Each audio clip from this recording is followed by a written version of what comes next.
Then came the evidence presentations. The prosecutor called Detective Hernandez, who had interviewed Maya in the hospital, to describe the police investigation. She explained how they had collected statements from all witnesses, secured the video evidence, and tested Kendrick's blood alcohol level, which had been well above the legal limit for driving and far beyond what department policy allowed for officers carrying firearms, even off-duty. The investigation also uncovered previous incidents involving the defendant. Detective Hernandez continued, her voice steady and professional. 3 civilian complaints had been filed against Officer Kendrick in the past 2 years, all relating to excessive force or aggressive behavior. This was new information to Maya. She glanced at her parents, seeing surprise on their faces as well. What happened with those complaints? The prosecutor asked. All 3 were dismissed after internal review, Hernandez replied. But in light of this incident, they've been reopened for further investigation. When Danny's video was played in the courtroom, Maya closed her eyes. She didn't need to see it again. She had lived it. The sound alone was enough to bring back the sensations of that night. The cool water, the rough concrete beneath her feet, the sudden burning pain in her shoulder. Beside her, her mother took her hand, squeezing gently. After the video ended, there was a heavy silence in the courtroom. Maya opened her eyes to see several jurors looking disturbed. One older woman was dabbing at her eyes with a tissue. Kendrick himself had his head bowed, staring at his hands folded on the table before him. The judge called for a brief recess. As people stood and stretched, Maya turned to look at her friends. Priya gave her an encouraging smile. Zoe reached forward to touch her shoulder supportively. Raj nodded, his expression serious but reassuring. "Do you want to step outside for a moment?" her father asked quietly. Maya shook her head. "I'm okay. I want to hear what comes next." When the court reconvened, Kendrick's attorney called his first witness. Surprisingly, it was Kendrick himself. He walked slowly to the witness stand, was sworn in, and sat down, adjusting his tie nervously. "Officer Mr. Kendrick," his attorney began, "could you please tell the court in your own words what happened on the night of May 15th? Kendrick cleared his throat, his voice rough when he spoke. "I made a series of terrible decisions that night," he said. "I'd had a difficult shift. We'd responded to a domestic violence call where a child was injured, and I couldn't stop thinking about it. I started drinking when I got home. I should have stopped, but I didn't." He described hearing the party, feeling irritated by the noise, then curious, then resentful at being excluded. "I'd had too much to drink. Way too much. I wasn't thinking clearly. And I was carrying my backup weapon, which I should never have done while intoxicated." "Did you intend to harm anyone when you went to the Rodriguez home?" his attorney asked. "No, sir," Kendrick replied firmly. I wanted to assert my authority. I wanted to be respected. It was stupid and wrong. And the shooting itself?" Kendrick's face tightened with what appeared to be genuine distress. "It was an accident. I was reaching across the pool, lost my balance. Ms. Rodriguez, Maya, she actually tried to stop me from falling. During the struggle, the gun discharged. I never aimed at her. I never intended to shoot anyone." He looked toward Maya for the first time. "I am profoundly sorry," he said directly to her. "What I did was inexcusable. The pain I've caused you, your family, the community, I take full responsibility for it." Maya met his gaze steadily, neither accepting nor rejecting his apology. She had spent months trying to understand how this man, sworn to protect the community, had brought such danger into her life. His words seemed sincere, but they couldn't erase what had happened. When Kendrick stepped down from the witness stand, the judge announced that they would hear closing arguments after lunch. As people began filing out of the courtroom, Maya remained seated, needing a moment to process what she had heard. "You okay?" Raj asked, leaning forward. "Yes," Maya said, surprised to find it was mostly true. "It's just strange to hear him admit it was all so unnecessary, so preventable." Outside the courtroom, reporters hovered, hoping for comments. Maya's family and friends formed a protective circle around her, guiding her to a quiet side corridor. "You don't have to go back in if it's too much," her mother said. Maya shook her head. "No, I want to see it through." They found a small cafeteria where they could eat lunch away from prying eyes. As they picked at sandwiches and salads, Maya's phone buzzed with a notification. It was from the student organization she had founded 3 months ago, Students for Community Safety. The group had grown quickly, attracting members from colleges across the city who wanted to work on improving relations between law enforcement and young people. The panel discussion is confirmed for next week. The message read, "Police chief and community leaders will attend." Maya showed the message to her friends, a small smile forming despite the stress of the day. What had started as her personal project for healing had grown into something much larger, a genuine effort to address the systemic issues that had contributed to her own trauma. After lunch, they returned to the courtroom for closing arguments. Both attorneys made impassioned final statements, the prosecution emphasizing the recklessness of Kendrick's actions, the defense highlighting his remorse and clean prior record. The judge then explained that this was merely a preliminary hearing to determine if there was enough evidence to proceed to trial. The decision would be announced within a week. As they left the courthouse, Maya paused on the steps looking out at the city spread before her. 6 months ago, she had been a carefree college student planning a pool party. Now she was a survivor, an advocate, someone whose life had been irreversibly changed by a single moment of violence. But she was still here, still moving forward. The scar on her shoulder would always remain, a permanent reminder of how quickly life could change. But it wasn't the only mark the experience had left on her. She had also discovered her own strength, the unwavering support of true friends and a purpose that might help prevent others from experiencing similar trauma. "Ready to go home?" her father asked, standing beside her. Maya nodded, taking one last look at the courthouse behind her. Whatever the judge decided, whatever came next in the legal proceedings, she knew this wasn't the end of the story.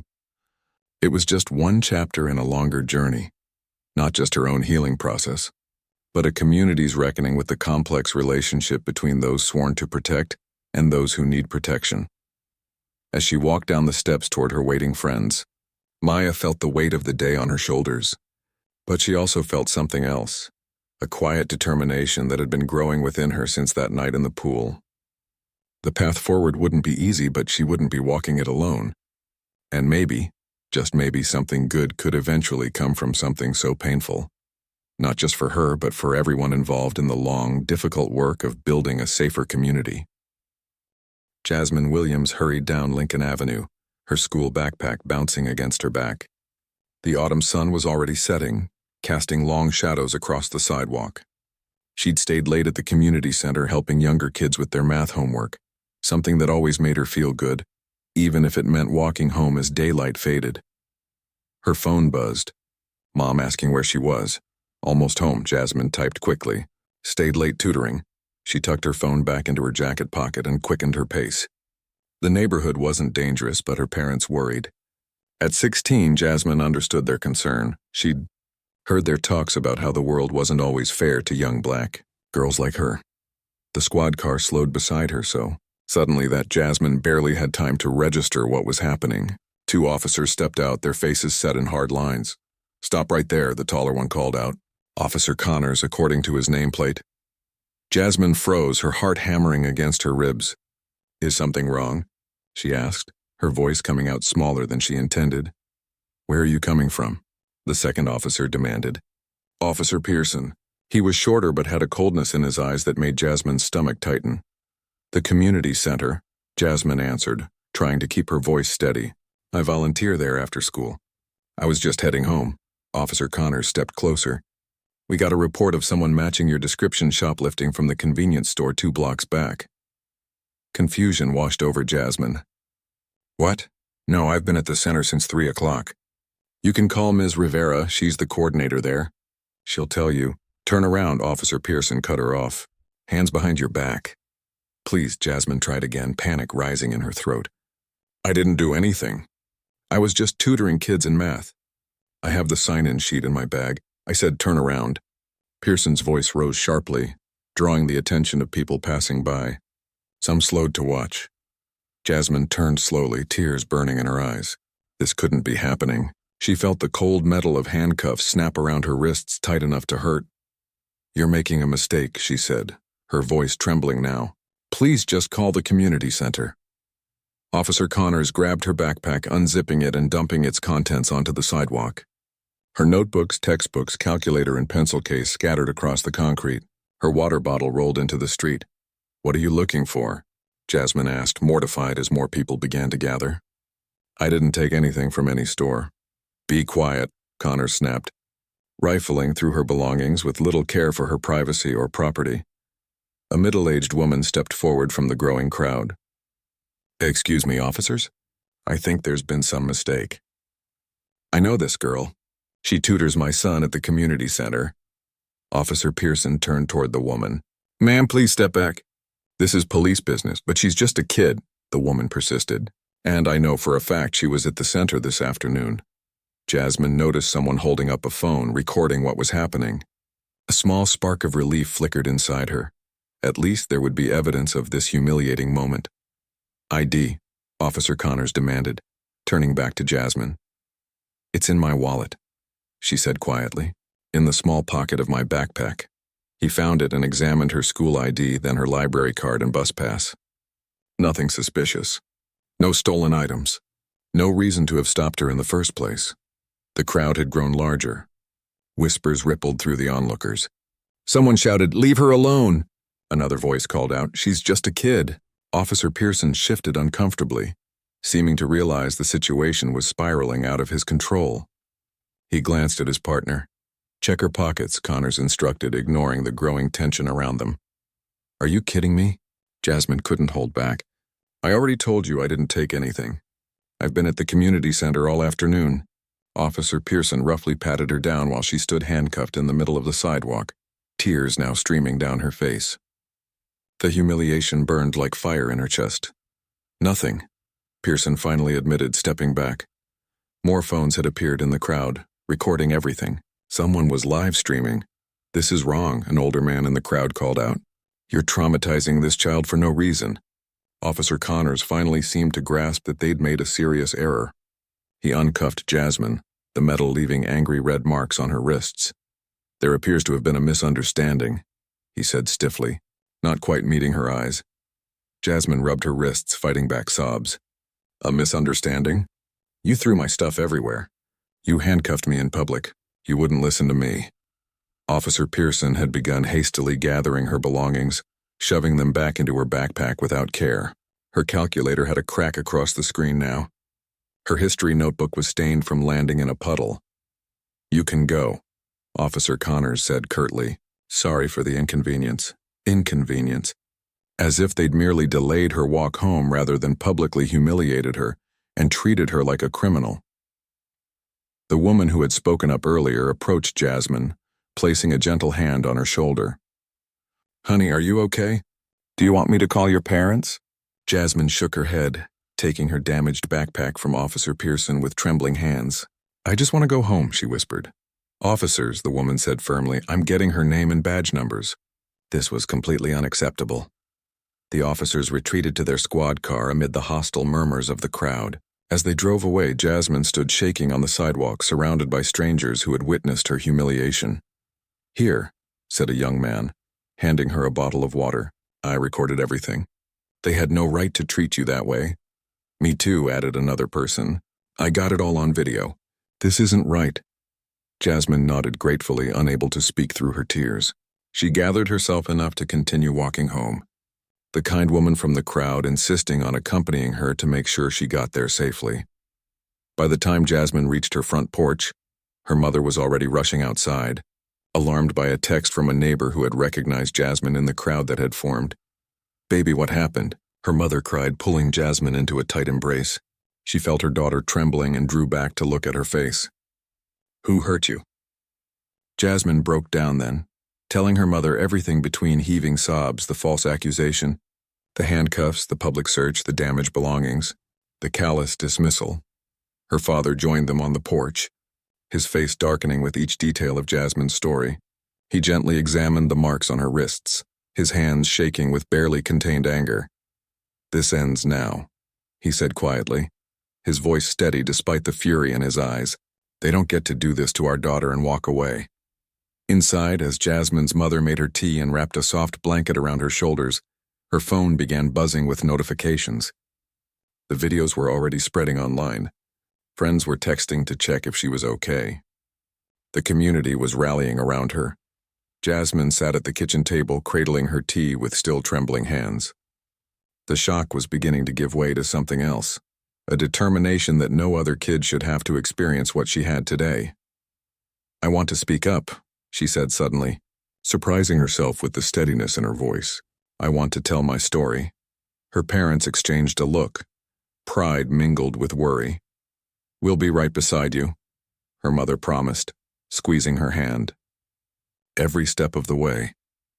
That night, as Jasmine tried to sleep, the memory of cold metal around her wrists kept jolting her awake. But each time she reminded herself of the people who had stood up for her, strangers willing to record what happened, to speak out, to make sure she got home safely. Tomorrow would bring its own challenges. There would be statements to give, decisions to make, a system to confront. But tonight Jasmine knew one thing for certain. What had happened to her would not be forgotten or dismissed as an inconvenience. There would be a price to pay for the officers who had tried to harm a young black girl just walking home from doing good in her community. And though she didn't know it yet, the first domino had already fallen. Jasmine woke up the next morning with puffy eyes and sore wrists. For a brief, blissful moment after opening her eyes, yesterday felt like a bad dream. Then she glanced down at the reddish marks circling her wrists and everything came flooding back. Her phone buzzed on the nightstand. It hadn't stopped since last night. She reached for it, wincing slightly from the tenderness in her wrists, and scrolled through dozens of notifications. Messages from classmates, teachers, neighbors, all asking if she was okay, all expressing outrage at what had happened. "Honey?" Her mother appeared in the doorway, already dressed for the day but with dark circles under her eyes that suggested she hadn't slept much. "How are you feeling?" Jasmine sat up slowly. "I don't know," she admitted. "Weird, like everyone's looking at me now." Her mother sat on the edge of the bed. "The video has been shared quite a lot. People are upset about what those officers did."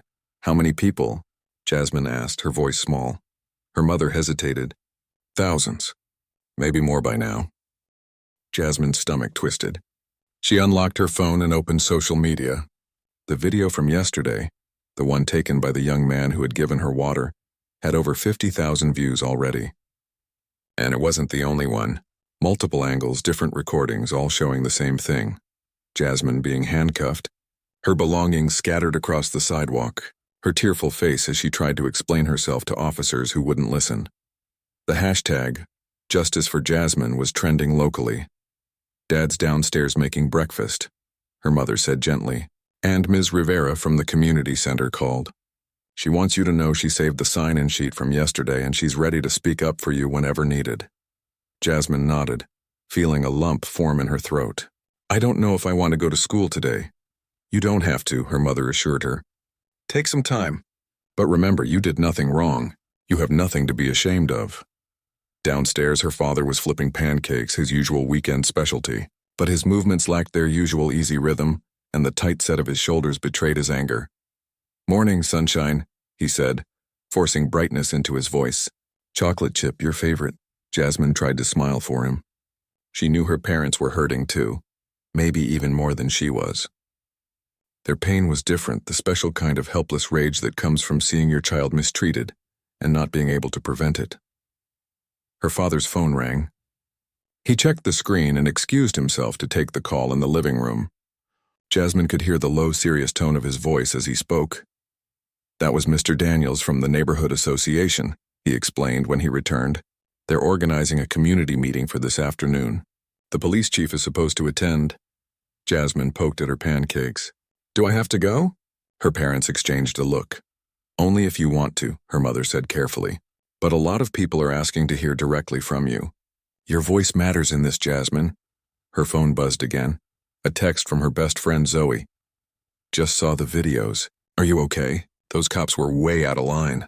Everyone at school's talking about it. Call me when you can." Jasmine sighed and put the phone face down on the table. "I just wanted to help kids with math," she said quietly. "Now I'm all over the internet." "Sometimes life puts us in positions we didn't ask for," her father said, sitting down beside her. "But maybe this happened because you're strong enough to handle it. To speak up not just for yourself, but for others who've gone through similar things and stayed quiet." After breakfast, Jasmine showered and dressed, trying to feel normal despite knowing nothing about this situation was normal. She was scrolling through her phone again when her mother called her into the living room. "You might want to see this," she said, pointing to the TV. A local news reporter stood on the sidewalk where Jasmine had been detained yesterday. "We're live at the scene where 16-year-old honor student Jasmine Williams was wrongfully detained by police yesterday afternoon. The incident, captured on multiple cell phone videos, has sparked outrage across the city and raised serious questions about racial profiling and police conduct." Jasmine sank onto the couch, watching footage of herself being handcuffed playing on the local news. They'd blurred her face, but everyone in the neighborhood already knew it was her. The teenager was walking home from a community center, where she volunteers as a math tutor when officers stopped her, claiming she matched the description of a shoplifting suspect, the reporter continued. Witnesses say the officers ignored the girl's explanations and the intervention of community members who vouched for her whereabouts. The screen cut to an interview with the woman who had spoken up for Jasmine yesterday. "They wouldn't listen to reason," the woman said, identified on screen as Mrs. Hernandez. "This girl volunteers with my son every week. She's a good kid. What happened to her was wrong, and someone needs to be held accountable." Next came a brief statement from the police department. "We are aware of the incident involving 2 of our officers and a juvenile yesterday afternoon. The matter is under internal review. We take all concerns about officer conduct seriously." "Internal review," Jasmine's father scoffed. "That means they'll investigate themselves and find nothing wrong." "The community meeting is at 4, her mother reminded them. "We should decide if we're going." Jasmine took a deep breath. "I want to go," she said finally. "I want to look those officers in the eye." By 3:30, Jasmine and her parents arrived at the community center, the same place she'd been tutoring at just yesterday. Already the parking lot was full and people were streaming inside. Some carried handmade signs, "Protect our children," "Not your badges," and "No more excuses," and "Justice for Jasmine." Seeing her name on the signs made Jasmine's stomach flutter with a strange mix of embarrassment and gratitude. Inside, the main hall was packed. Chairs had been set up in rows, but many people stood along the walls when the seats filled. At the front was a table where the police chief, the mayor, and several community leaders sat. Officers Connors and Pearson were notably absent. Ms. Rivera rushed over as soon as she spotted Jasmine. "I'm so sorry this happened," she said, hugging Jasmine carefully. "I've given statements to 3 different news outlets already. They need to know what kind of person you really are, not whatever those officers assumed." The meeting began with the police chief offering a formal apology for any distress caused to the young lady involved. His carefully chosen words fell flat in the room, full of angry community members. "This isn't about distress," called out a man from the back. "It's about harassment. It's about racial profiling." The meeting quickly grew heated. Person after person stepped up to the microphone to share similar stories, times they or their children had been stopped, questioned, searched without cause. "This isn't an isolated incident," said Pastor Johnson from the neighborhood church. "This is a pattern. And patterns require systemic change, not just apologies." The police chief looked increasingly uncomfortable. "The officers involved have been placed on administrative leave pending a full investigation," he announced, trying to regain control of the room. "Administrative leave? You mean a paid vacation?" someone shouted. "What about the actual shoplifter?" asked another voice.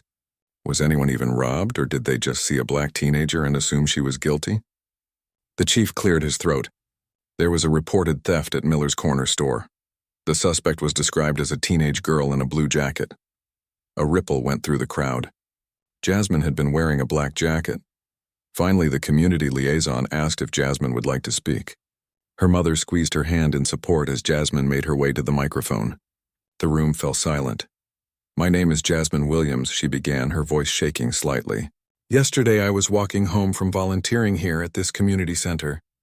I've been tutoring kids in math every week for the past year." She held up her wrists, where the marks from the handcuffs were still visible. "The officers who did this to me didn't ask questions first. They didn't listen when I tried to explain. They didn't care that people who knew me were right there telling them they were making a mistake." Her voice grew stronger. "I'm 16 years old. I've never been in trouble. I work hard in school. I volunteer. I do everything right. But none of that mattered yesterday because all those officers saw was a black girl they decided looked guilty." The room was completely silent now. Every eye on Jasmine. I don't want this to happen to anyone else, she continued. I don't want any other kid to feel what I felt yesterday. So I'm not going to be quiet about this. I'm not going to pretend it was just a misunderstanding. It was wrong, and I want those officers to face real consequences. The room erupted in applause as Jasmine returned to her seat. Her hands were still shaking, but there was a new feeling in her chest.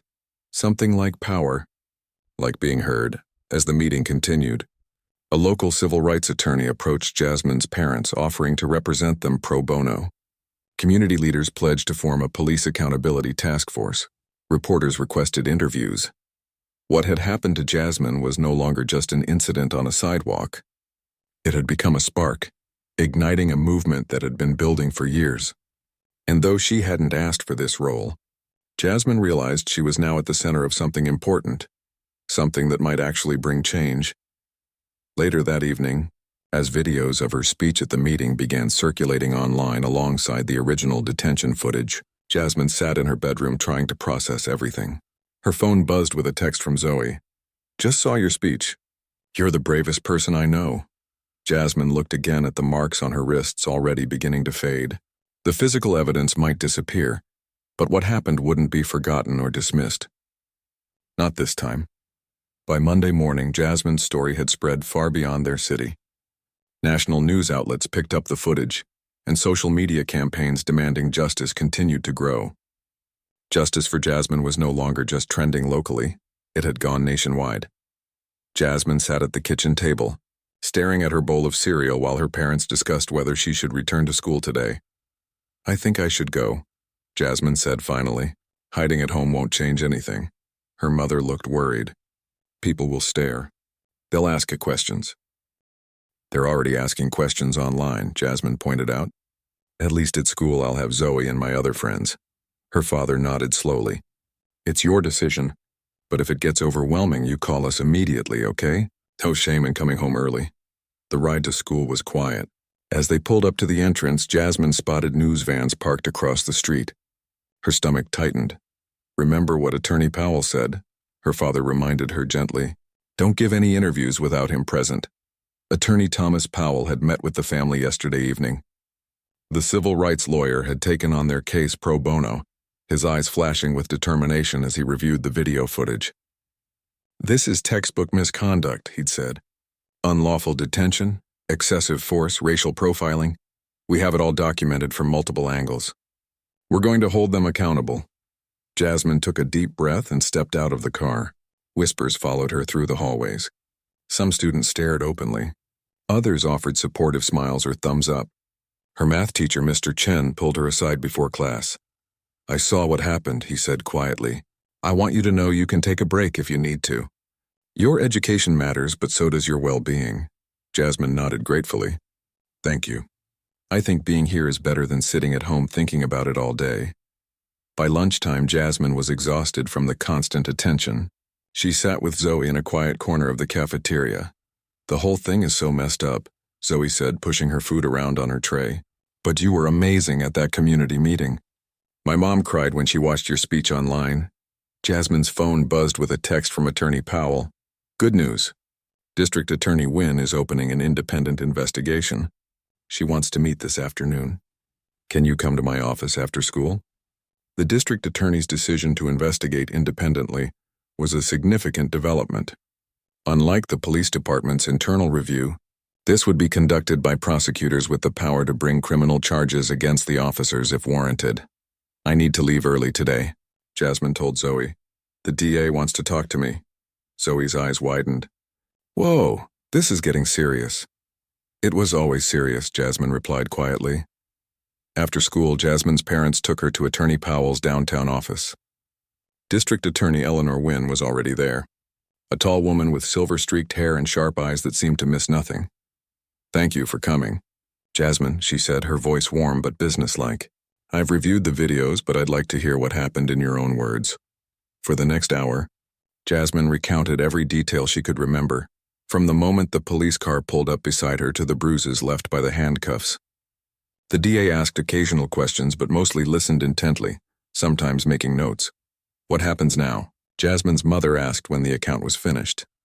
My office is conducting a thorough investigation, DA Wynn explained.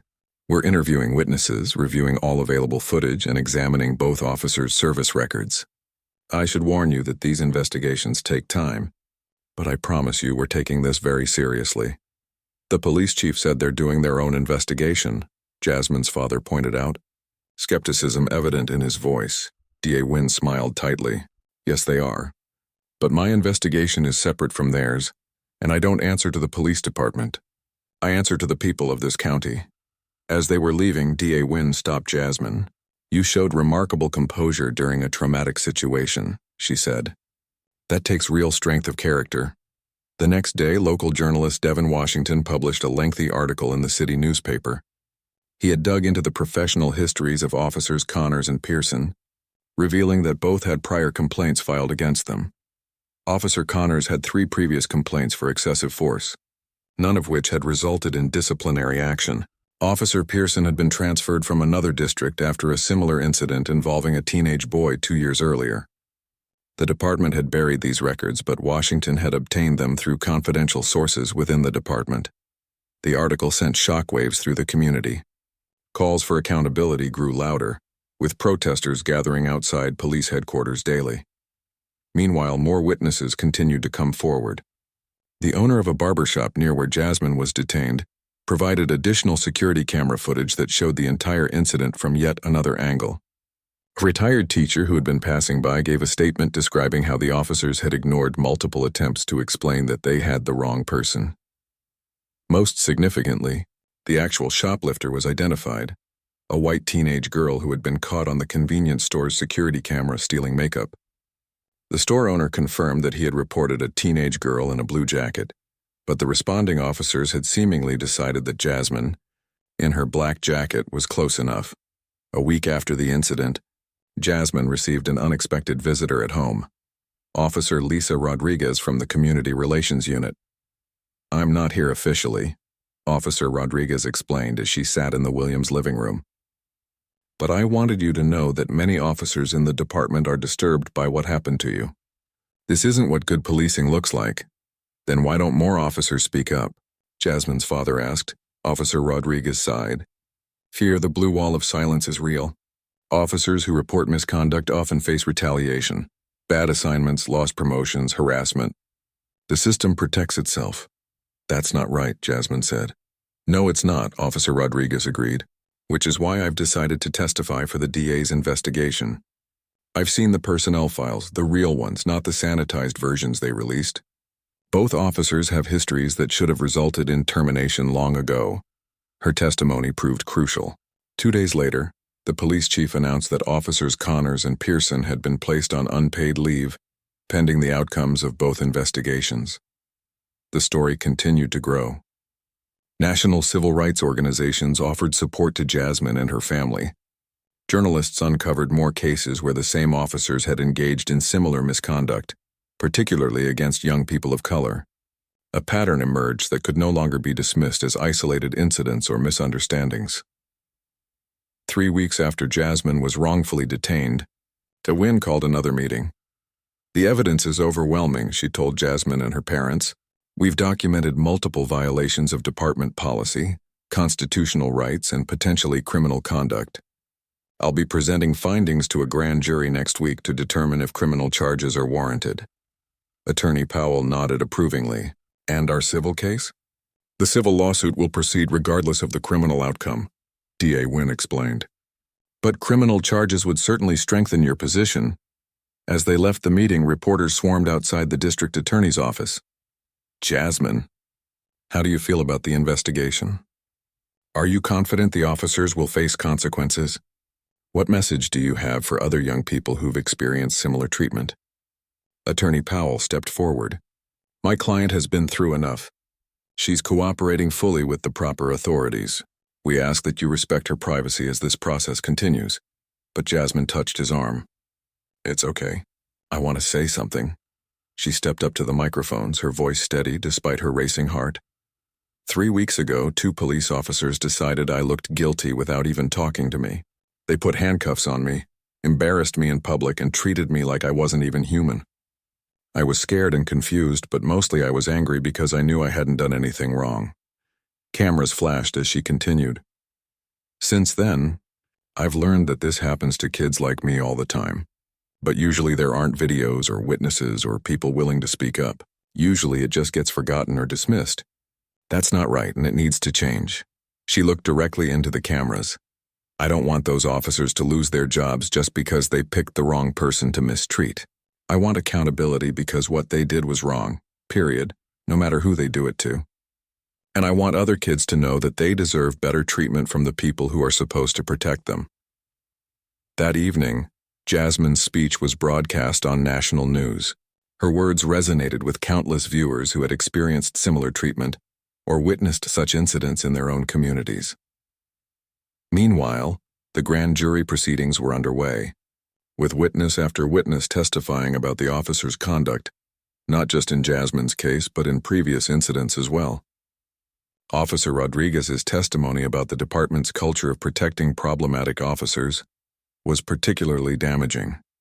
The once isolated incident on a sidewalk had sparked a much larger reckoning. For the first time, many in the community believed that true accountability might be possible, that the officers who had tried to harm a young black girl might actually face a real price for their actions. 1 month after the incident, the grand jury returned its decision. Officers Connors and Pearson would face criminal charges. Officer Connors was charged with assault, unlawful detention, and official misconduct. Officer Pearson faced similar charges plus an additional count related to falsifying his initial report about the encounter. The police union immediately rallied around the officers, issuing a statement calling the charges politically motivated and an attack on all law enforcement. They promised full legal support for both officers. Jasmine watched the news announcement. With her parents, a strange mix of emotions washing over her. Part of her felt relieved that the system was working, at least this once. Another part felt sad that it had taken so much, the viral videos, the public outrage, the media attention, to make something happen that should have been automatic. "You did this," her father said, squeezing her shoulder gently. "Your courage made this possible." She shook her head. "Not just me. Everyone who recorded videos, everyone who spoke up, Officer Rodriguez, DA Wynn. But it started with you standing your ground," her mother pointed out. "Not every 16-year-old could have handled this the way you did. The criminal charges were just the beginning." Attorney Powell moved forward with the civil lawsuit against not only the individual officers but the police department itself. The lawsuit alleged that the department had been negligent in training, supervising, and disciplining officers who engaged in misconduct. "This case isn't just about what happened to you," Powell explained to Jasmine and her parents during a strategy session. "It's about changing the system so this doesn't keep happening to other kids." As both the criminal and civil cases progressed, Jasmine tried to regain some normalcy in her life. She returned to her volunteer work at the community center, though now the younger students looked at her with a mix of awe and curiosity. Many had seen her on TV or heard their parents discussing her case. "Are those police officers going to jail?" asked 8-year-old Tyler during one tutoring session, his eyes wide. "I don't know," Jasmine answered honestly. "That's for the courts to decide. But what matters is that they're being held accountable for their actions." "My mom says you're brave," said another student, Lily. "She says you're standing up for all of us." Those moments reminded Jasmine why the difficult legal process mattered. It wasn't just about her experience anymore. It was about all the children who deserved to grow up without fear of the people sworn to protect them. 3 months after the incident, the pre-trial hearings for the criminal case began. The officers' defense attorneys immediately filed motions to dismiss all charges, arguing that their clients had acted within department guidelines. DA Wynn fought back fiercely. "Department guidelines do not supersede constitutional right," she argued before the judge. "And they certainly don't permit handcuffing and searching a minor without reasonable suspicion, especially when multiple witnesses were present confirming her alibi." The judge denied the motions to dismiss. The trial would proceed. Meanwhile, the civil case faced its own challenges. The city attorneys representing the police department had offered a settlement, $100,000 and a formal apology, with no admission of wrongdoing. That's their first offer, Attorney Powell said when he presented it to the Williams family.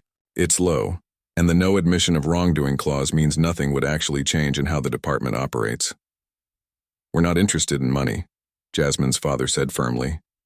We want policy changes, real ones, Powell nodded approvingly. That's what I told them you'd say.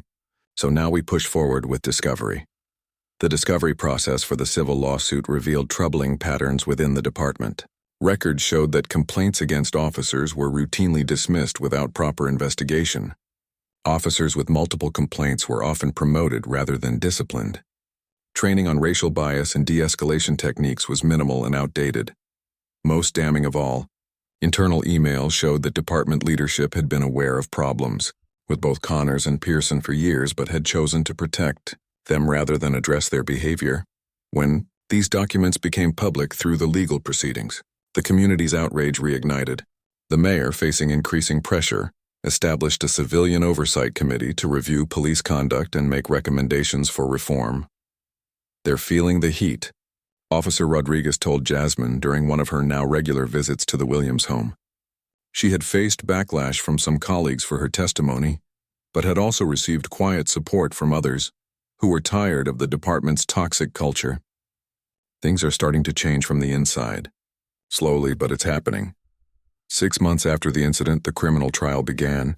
Jasmine took the stand on the second day, facing the officers in person for the first time since that afternoon on the sidewalk. Officer Connors avoided her gaze, staring straight ahead with a stony expression. Officer Pearson looked tired and nervous, his confidence clearly shaken by the proceedings.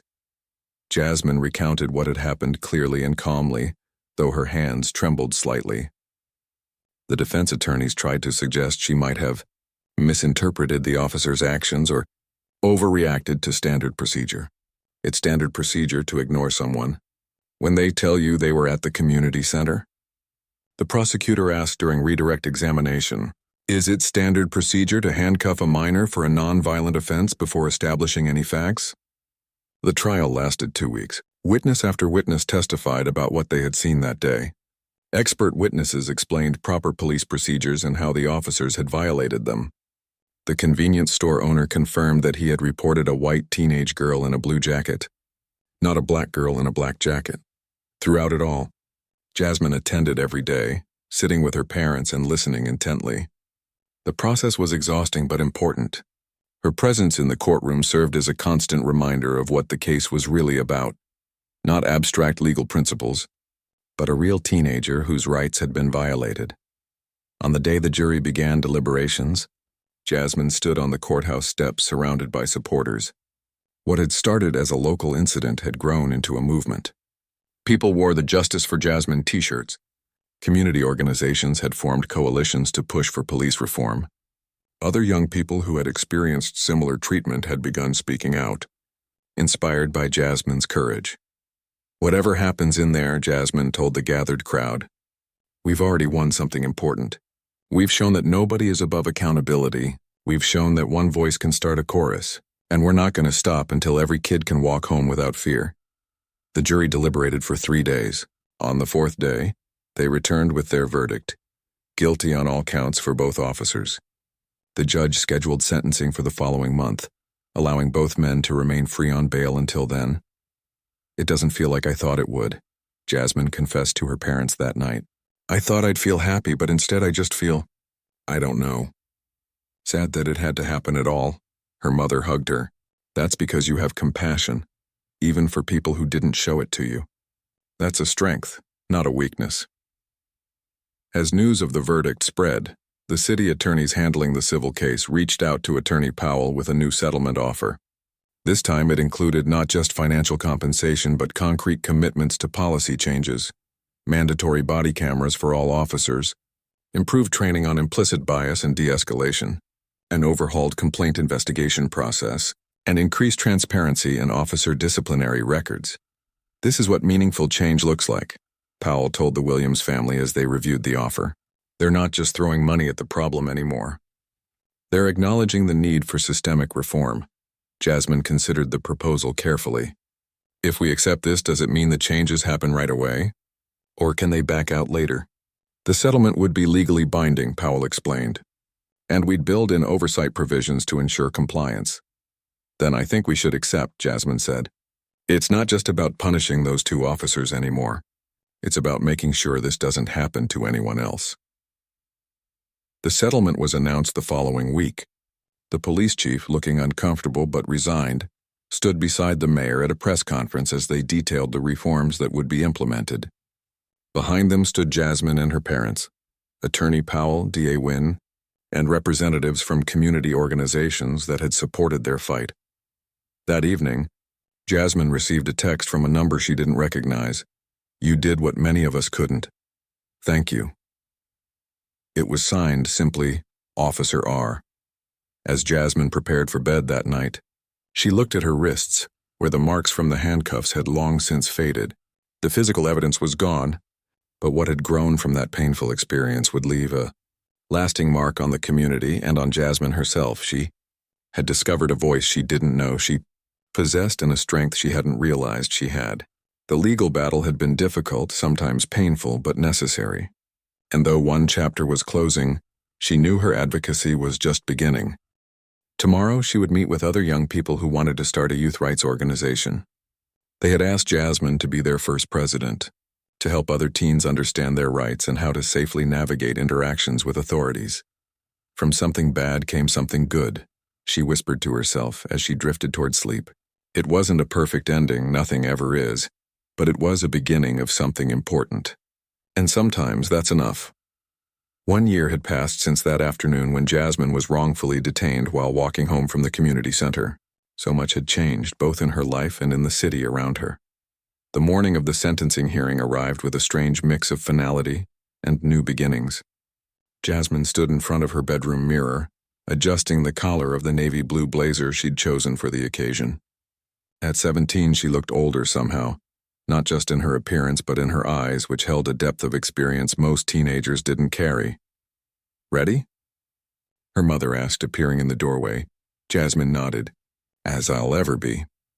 The courthouse steps were crowded with reporters, activists, and community members. Some held signs with slogans that had become familiar over the past year. Justice for Jasmine and no more impunity and change the system. The case had become a rallying point for broader reform efforts, extending far beyond what had happened to one teenager on one afternoon. Inside the courtroom, Jasmine sat with her parents and Attorney Powell. Across the aisle, Officers Connors and Pearson sat with their defense team. Connors looked thinner than before, his face drawn with stress. Pearson kept his eyes fixed on the table in front of him. Neither had shown remorse during the trial, each maintaining they had followed procedures as they understood them. Judge Rivera entered, and the room fell silent. Before I pronounce sentence, the judge began after the formalities. I want to address some of the larger issues this case has raised. What happened to Ms. Williams was not just a momentary lapse in judgment. It was the product of a system that too often prioritizes power over protection and assumption over investigation. She looked directly at the 2 officers. Mr. Connors and Mr. Pearson, you were entrusted with authority to serve your community. Instead, you used that authority to traumatize a child who had done nothing wrong. Your actions reflect not just personal failings, but systemic problems that must be addressed. She turned to Jasmine. Ms. Williams, your courage in coming forward has created ripples of change that will benefit countless others. That doesn't erase what was done to you, but I hope it provides some measure of meaning in what you've endured. Then came the sentences. Officer Connors received 18 months in prison with the possibility of parole after 12. Officer Pearson received 12 months with the possibility of parole after 8.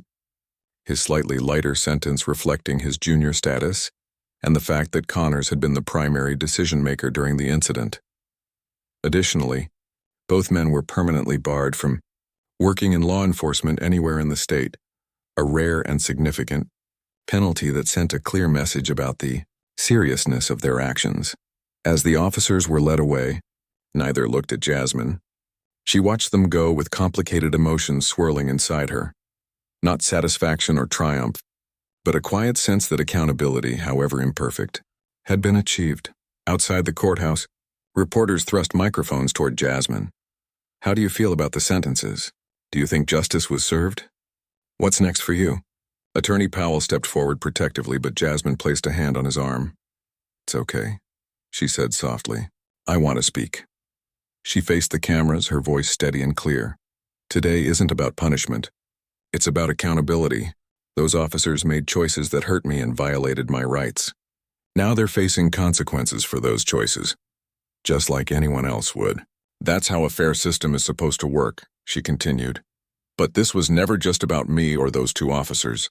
It's about changing a culture that allowed this to happen in the first place. The settlement we reached with the police department is already creating real changes in how officers are trained and supervised. That's the part that matters most to me." A reporter called out, "Do you feel like you've gotten justice?" Jasmine considered the question carefully.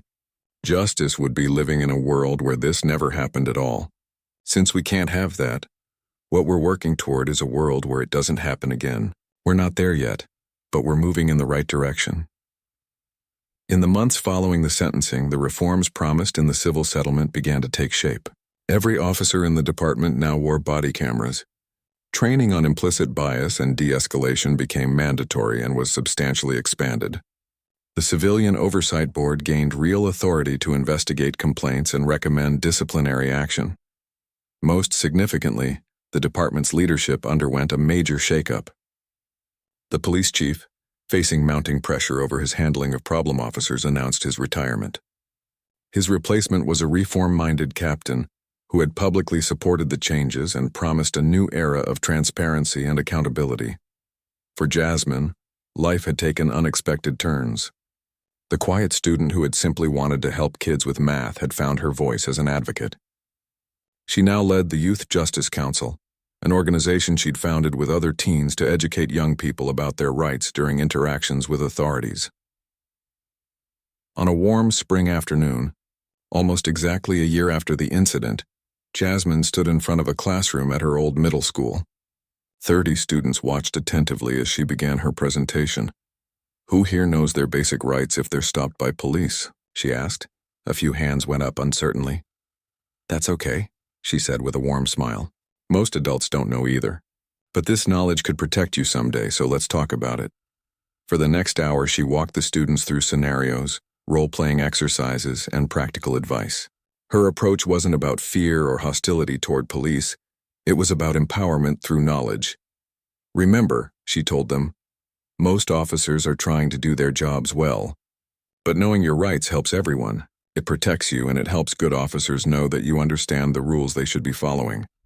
After the presentation, a small girl with braids approached Jasmine shyly. "Was it scary?" she asked. "When it happened to you?" Jasmine nodded honestly. "It was very scary. But you know what? What happened afterward, speaking up, seeking justice, creating change, that took away some of the fear. When we stand up for what's right, we get back some of the power that fear takes away from us."